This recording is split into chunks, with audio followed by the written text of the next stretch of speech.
Raidījumu atbalsta Veselības centrs 4 un medicīnas sabiedrība ARS.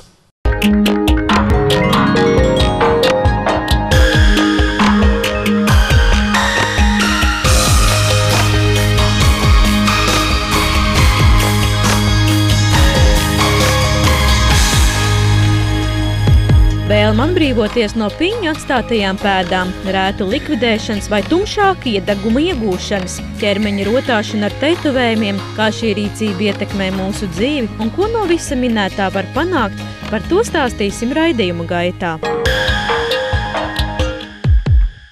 Mūsu šīs dienas studijas eksperte dr. Līgija Cēviča, Veselības centra 4, dermatoloģijas un ķirurģijas klīnikas dermatoveneroloģe, Latvijas dermatovenerologa asociācijas, lāzerķirurģijas asociācijas un internacionālās dermaskopijas asociācijas biedre. Tetovēšanās ir senākais ādas izdēļošanas veids, tā pirmsākuma meklējumi 3300 gadus pirms mūsu ēras. Dažādas tetovēšanās paliekas ir redzamas arī pirmajām mūmijām. Agrāk tetovējumu radīšanas metodas bija visai brutāls. Ar uzasinātu kaulu tika iegrieztas rētas, kurās ierīvēja krāsvielu. Šobrīd tetovējums tiek veidots ar pigmenta krāsas ievadīšanu 1 mm zem ādas ar speciāli tam paredzētu ierīci. Senāk cilvēki tetovējumos saskatīja dziļu jēgu. Tie bija dzīvības un nāves simboli. Zīmes, kas aizsargāja no ļauniem gariem. Tetovējums kalpoja ne tikai kā rotājums, bet arī kā dzimtas un cilts apzīmējums. Bet kā ir mūsdienās? Kāda ir cilvēka iekšējā motivācija? Pārliecība to darīt? Kāds tad ir šī brīža tendences? Jautājām tetovēšanas salona īpašniekam. Šobrīd ir tā, ka cilvēks izvēlas tetovējumu, tā ir kāda devīze, tas ir kāds zīmējums, kas cilvēkam patīk, ko viņš, kaut kāds notikums, ko viņš vēlās tādā zīmējumā atspoguļot. Apmēram tā. Daudzi tetovējumi tik tiešām ir kā lieli mākslas darbi, taču ir sastopami arī tādi tetovējumi, kas daudzos cilvēkos izraisa izbrīnu, nosodījumu vai pat šoku. Vai mēdz būt situācijas, kad cilvēks tiek atrunāts no pārāk pārgalvīgas idejas? Ir arī dabīgi, ka ir, protams, gadījumi, ka mēs atsakām cilvēkam taisīt tetovējumu, kas kaut kāds morāls, ētikas normas pārkāpj, un mēs redzam, ka tas tetovējums, praktiski viņam pēc tam kādreiz dzīvi var sabojāt. Dabīgi mēs to atrunāsim darīt. Vai piedāvāsim kādu citu variantu, jo pie mums nav problēma izdomāt jebkuru zīmējumu, jebkuru kompozīciju, jebkuru, sākot no bruņinieku cīņām, beidzot ar kaut kādiem jebkurām ziedu kompozīcijām, jebkurās krāsās, jebkuros toņos. Mēs tomēr cenšamies vairāk pieskaņot to, lai tomēr būtu kaut kāda mākslinieciskā vērtība, tam tetovējumam, lai viņš būtu skaists, izteikts. Tetovējumi tomēr ir tāda intīma lieta, un tā noteikti kaut ko cilvēkam apliecina, bet noteikti nereti tādas situācijas, kad diktīni bieži savā praksē saskarties to, ka cilvēks atnāk un viņš ir pārdomājis un vēlas atbrīvoties no šī tetovējuma. Vai tādas situācijas ir bieži? Pēdējā laikā pat ļoti bieži. Un es to izskaidrotu ar to, ka ir pagājis laiks, kad tetovējums bija vienkārši modes lieta. Un tie cilvēki, kas pirms gadiem 5, 7, 8, kad bija moderni iegūt sev kādu rotājumu uz pleca vai uz muguras vai uz rokas, ir pieauguši. Droši vien ir mainījies viņu dzīves uztvere, dzīvesveids, un tieši šie cilvēki vēlās atbrīvoties no tetovējumiem. Un kādi ir tie amizantākie gadījumi? Noteikti, ja tas tetovējums ir maziņš vai galvīgs, tad jau varbūt var kaut kā viņu apslēpt, bet kādas motivācijas vadīti viņi grib no viņiem atvadīties? Jā, viena, teiksim, kategorija ir bijušo iemīļoto vārdi. Un iemīļotais vairs nav aktuāls. Vai sāk traucēt kādām jaunām attiecībām šis tetovējums, un tad arī cilvēki vēlās atbrīvoties no tā. Teikšu tā, ka esmu ievērojis, ka tieši šie tetovējumi, kas ir ar nozīmi, kas simbolizē kādu cilvēku, viņi ņemās nost diezgan grūti. Un tad ir tetovējumi, kas, teiksim, ir iegūti varbūt tās, kad kādā aptumšuma brīdī, pēc kādas ballītes, vai ir bijuši varianti, kad tā kā filmās rāda, kad no rīta pamostās un ir pārsteigums. Un tad cilvēks ir satriekts un vēlās arvien ātrāk un ātrāk no tā tikt vaļā. Tas, ko es ievēroju tagad, runājot par tetovējumiem, kad vairāk vai mazāk tetovēšanos izvēlas cilvēku, kam tā, teiksim, ir kaut kāda filozofija, kam katrs tetovējums kaut ko nozīmē. Un šādi pacienti bieži vien nāk palabot. Tātad viņi grib kaut kādu stūrīti, kaut kādu detaļu tetovējumam noņemt, lai, teiksim, pilnveidotu viņu, vai ir kaut kāds dzīves pagrieziens noticis, un viņš grib veikt izmaiņas. Vai tas vispār ir reāli atbrīvoties no tetovējuma? Tas ir reāli un pat ļoti reāli, un mūsdienu tehnoloģijas mums sniedz šo iespēju, un mēs varam atbrīvoties no tetovējuma principā bez rētām. Pienācis laiks ielūkoties mūsu nākamajā stāstā. Atspoguļojot šī brīža jaunāko tehnoloģiju ieviesumu lāzeru jomā, ar kuru palīdzību tad arī ir iespējams atbrīvoties no tetovējumiem.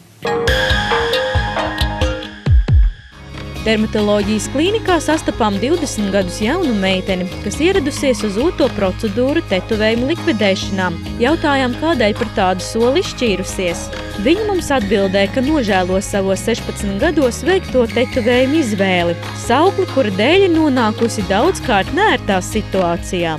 Katrā ziņā noņemot tetovējumu, jārēķinās ar to, ka tā noteikti nebūs viena reize, tās būs vairākas. Un to mēs patiesībā sakot uzreiz nemaz nevaram pacientam pateikt un apsolīt, cik tās reizes būs. Bet noteikti to, ka var izņemt, to gan mēs varam pateikt. Jo ir krāsas, kuras mēs šobrīd nevaram likvidēt, jo tās ļoti grūti padodās likvidēšanai. Tā ir sarkanā krāsa, dzeltenā krāsa, katrā ziņā gaišās krāsas. Un vislabāk var likvidēt melnu, pelēku, tumši zilu, zaļu. Tā kā to mēs varam uzreiz apsolīt, ka tās mēs varēsim likvidēt. Lāzers ir viena no labākām iespējām, varētu teikt pat vislabākā iespēja, lai likvidētu tetovējumu, lai nebūtu šo rētu un tetovējums tik pilnībā likvidēts un āda izskatītos skaista tā kā līdz tam, kamēr nebija šis tetovējums, tad mēs izmantojam šo lāzeru iespēju. Ja? Tas ir tāds kūsvičs lāzers, ar kuru palīdzību mēs varam likvidēt šos pigmentus ādām. Šīm lāzeru tehnoloģijām ir ļoti interesants tas veids, kā tiek likvidēti pigmenti ādām, jo lāzers arī ietekmē, tiek sašķelts šis pigments, kas ir ādā, un ir tādas tuklās šūnīs, ir makrofāgi ādā, kas viņas tā kā apēd, un caur limfātisko sistēmu tas tiek izvadīts ārā. Nereti dzīvē sastopās ar situācijām, ka tiek iegūts kaut kādas traumas, tiek veikts kaut kādas ķirurģiskas operācijas vai ir ļoti dziļas brūces, kas rezultātā ir kā ļoti dziļas rētas. Vai šādu problēmu arī var risināt? Jā, rētas ir dažādas. Tātad nevar viennozīmīgi pateikt, kad būtu kaut kāds algoritms rētas ārstēšanai. Ja? Kas ir rēta? Tātad rētošanās principā ir tā, vai nu tā ir bijusi ķirurģiska iejaukšanās, vai tas ir bijis iekaisums, kas ir radījis ādas defektu, vai tā ir bijusi trauma, āda cenšas sevi salabot. Ja, tāpēc es vienmēr saku, ka, ja ir izveidojusies rēta, principā viņu pilnībā noņemt un dabūt tīru ādu mēs nevaram. Ja, tātad šis labošanas periods, un kā viņš ir noticis, kādas tātad ir šīs īpatnības, dzīšanas, tīri individuālas vai kādos apstākļos, vai ir iekaisuma vai bez iekaisuma, kādas ir bijušas šīs brūces maliņas, no tā viss ir atkarīgs, kāda mums beigās izveidojas rēta. Tātad rētas arī ir dažādas, ir šīs hipertrofiskās rētas un keloīda rētas. Ja, keloīdajām rētām tātad tas ir, kad rētaudi ir izveidojušies krietni vien ārpus rētas robežām. Tad šajā bildītē redzams rēta pēc piercinga. Keloīda rētas var izveidoties arī pēc pinnēm. Ja cilvēkam ir noslēdzos šādu rētu veidošanās arī pēc pumpu rētas, kā mēs sakam, ja. Apdeguma rētas bieži vien ir hiperplazētas, un šeit ir arī mugura pēc akne. Šīs nav tās rētas, ar kurām teiksim, būtu piemērojama ķirurģiska terapija vai lāzerterapija. Jo kā likums, ja mēs šo rētu vai nu izgriezīsim vai noslīpēsim, viņa ataugs tāda pati vai vēl lielāka. Tamdēļ ir pavisam cita pieeja, tie ir speciāli medikamenti, kas ir inicējumi rētā. Un pirmām kārtām mēs panākam šīs rētas atrofiju, mēs viņu dabūjam plakanu, tātad ādas līmenī, un tad jau mēs varam ar dažādām metodēm strādāt, teiksim, šos asinsvadu sārtumu ņemt nost, ja, un dabūt to rētu, teiksim, tādā estētiski tiekamā izskatā. Tad otrs rētu veids, kas ir gluži otrādi ar defektu rētas, ja, tātad bieži vien tās arī ir pēc pumpu rētas, ja, varbūt arī parādīšu kādu bildīti. Tās saucamās atrofiskās rētas, ja, šeit, teiksim, ir tādas lineāras rētas, kas ir pēc pēc nobrāzuma, kas ir it kā mīnus audu, tātad zem ādas līmeņa. Šeit ir atkal pavisam cita pieeja. Ja? Pie šādām rētām tad mums palīdzētu lāzera slīpēšana, palīdzētu intensīvi pulsējošās gaismas, impulsu terapija, ja? Un, ja rēta ir dziļāka, tad kādreiz arī injekcijas. Un arī šīs pumpu rētas. Šajā gadījumā mēs ļoti labi varam līdzēt ar jaunākajām tehnoloģijām, ar lāzeru palīdzību. Tādēļ dosimies mēs uz mūsu nākamo stāstu, kur parādīsim jums, kā šīm jaunākās paudzes lāzera tehnoloģijām var cīnīties arī ar rētu problēmu. Šobrīd absolūtā pasaules inovācija estētiskās dermatoloģijas jomā ir jaunais Elos Plus diožu lāzers ar radiofrekvences enerģiju un jaunais frakciju lāzers, kas spēja atrisināt pat viskomplicētākās estētiskās medicīnas jautājumu problēmas. Šonedēļ Latvija bija apmeklējusi lāzeru iekārtu organizācijas pārstāvs, kas ļoti atzinīgi novērtēja esošo sadarbību. It's an exciting opportunity to be here in Latvia and sharing our experience with new technologies, so new treatments for patients and better treatments for patients. It's very good from our point of view as a company, and I think it's very good for the medical centre as well, because it means that they have access to new technologies and new treatment options for their patients. It's nice when you come and do training when people are interested and they want to learn and they want to treat different conditions for different patients, so it's very good. Jaunajā Elos Plus tehnoloģijā ir apvienota biopolārā radiofrekvences un optiskā lāzera enerģija. Tas nodrošina daudz efektīvāku terapiju dziļākajos ādas slāņos. Var veikt ādas frakcionēto atjaunošanu, sejas liftingu, asinsvadu un pigmentu likvidēšanu, kā arī aknes ārstēšanu. Savukārt jaunais frakcija lāzers ir daudzfunkcionāla sistēma ādas slīpēšanai ar lāzeru, krunciņu un rētu korekcijai, tradicionālai ablācijai un nelielām ķermeņa manipulācijām. Šāds unikāls iedarbības komplekss var palīdzēt atrisināt daudzu cilvēku ādas problēmas, kā piemēram Arņa. Man jau viņa ir no dzimšanas, bet tam man viņa mazliet sāka traucēt, jo es basketbolu spēlēju. Un arī spēlējot, viņa traucē, un vispār velkot kreklu un ikdienā traucē. Bet tad mēs ar mammu gājām uz bērnu klīniku, tur man viņu noņēma pirmo reizi. Viss it kā bija labi, bet beigās viņa sāka augt, tāpat rēta sāka augt. Un tagad mēs atnācām šajieni, un pirmo reizi noņēma, un man tur iepotēja zāles, un arī lāzi ņēma, un tā es sapratu, ka man viņa tomēr nav vajadzīga un ka man viņa traucēs, un arī izskats viņa nav diezko labs. Tādēļ Arnis sadarbībā ar speciālistiem veic procedūras, lai likvidētu sev tik traucējošo rētu. Tāpat šis frakcionētais lāzers var palīdzēt likvidēt arī rētas uz sejas.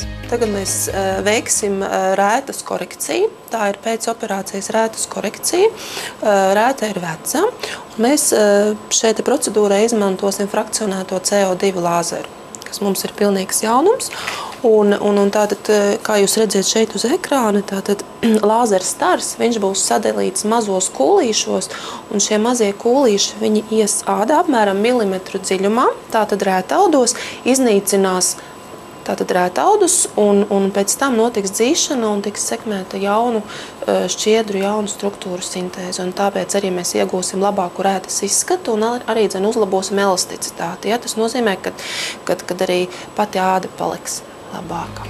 Šī iekārta sniedz iespējas vienlaicīgi iedarboties uz ādas virsējiem un dziļākajiem slāņiem, kontrolējot intensitāti un dziļumu, tādējādi palīdzot arī cīņā ar akni, tas ir piņu astātajām pēdām.